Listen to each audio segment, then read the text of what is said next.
සොබාදාම මේ දවස්වල මොනවද කියනවා කිය හැමෝම කියනවනේ. ඉතින් ඒක දිහාම බලන් ඉන්නත් බෑ. හරිම කම්මැලි දවසක්. මට ඉතින් හිතුණා මොනවා හරි හදන්න ඕන කියලා. ඉතින් ගෙදර පාන් තිබ්බා. මම ඉතින් වැඩේ පටන් ගත්තා. Hi guys. ඉතින් කොහමද ඔයාලට? අද උදේ ඉඳන්ම වහිනවා. ඉතින් උදේට ඉව්වා ගියවලස් කරාය ඔක්කොම ඉවරයි දැන්. උදේ 7යි ගානට විතර වහින්න පටන් ගත්ත එක තාම වහිනවා. ඉතින් ගෙදර පාන් එකක් තියෙනවා ගෙදර ගෙනල්ලා. මට හිතුණා මේ වෙලාවේ මොනවා හරි කන්න හදුවා නම් හොඳයි කියලා ඒකෙන්. ඉතින් මම YouTube එකෙන් බැලුවා පොඩි රෙසිපි එකක්. ඉතින් මට හිතුණා ගෙදර පානුත් තියෙන නිසා ඒක පොඩ්ඩක් try කරලා බලන්න ඕනි කියලා. එහෙනම් අපි දැන් යමු. ගිහලා ඒක පොඩ්ඩක් හදලා බලමු.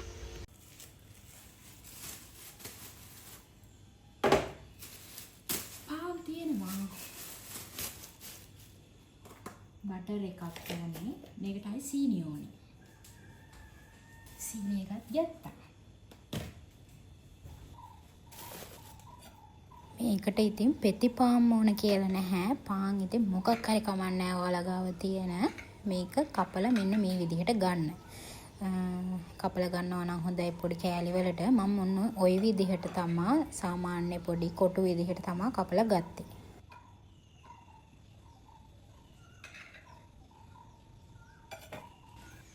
මේ තියෙන්නේ මම කපාගත්තු කොටු සාමාන්‍ය කොටු කෑලි. චූටියට කපන්නත් පුළුවන්. ලොකුට කපන්නත් පුළුවන්. නැත්නම් පාන් පෙත්තේ ඒ විදිහටම ගන්නත් පුළුවන්. ඉතින් මම ගත්තේ ඕන් ওই විදිහට චූටි කෑලි කපලා. මේ විදිහට මම ඉතින් තනියෙන් ඉන්නේ නිසා මම මෙච්චරයි කපාගත්තේ. ඔයාලට මේකේ තව වැඩියෙන්ුත් කපා ගන්න පුළුවන්. ඉතින් පාන් පෙති තියෙන ගානට මම අද මේ ටික තමයි ඉස්සෙල්ලාම හදලා බලන්නේ.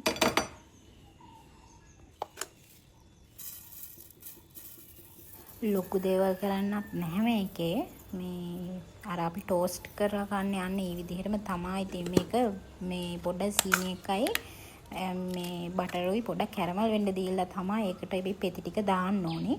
ඉතින් ඔන්න ඔය විදිහට මම සීනිත් දාලා ඒකට බටර් චුට්ටකුත් දාලා ඒක චුට්ටක් තිබ්බා. සාමාන්‍ය ගාන ටිකක් කැරමල් මේ වෙන්න පොඩ්ඩක් පාට දුඹුරු පාට වගේ ආවහම ඔන්න ඔය විදිහට දාගන්න තමයි තියෙන්නේ.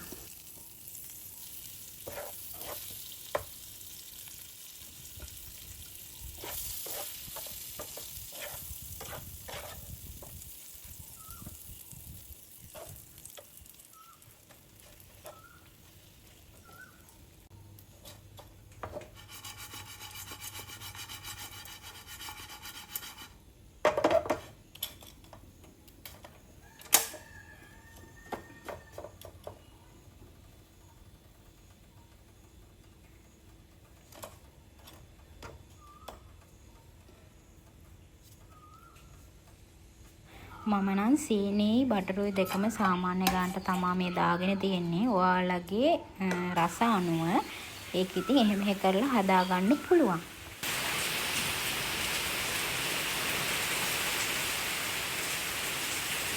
හදලා ඉවරයි.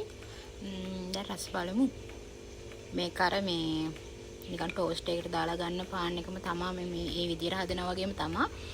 ඒ වුණාට මේකට අර මේ සීනි එක පොඩ්ඩක් කැරමල් වෙලා මේ පාන් එකට මේ අල්ලනෝනේ මේ වලට පේනවා ඇති. එතකොට අමුතුම රසක් තියෙන්නේ.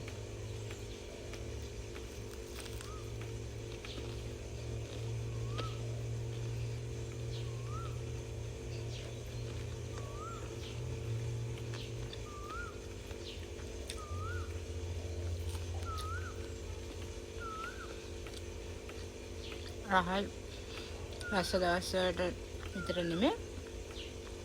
දවසට හවසට තේ බොණ්ඩ වගේ හදලා බලන්නකෝ. මරුවේ.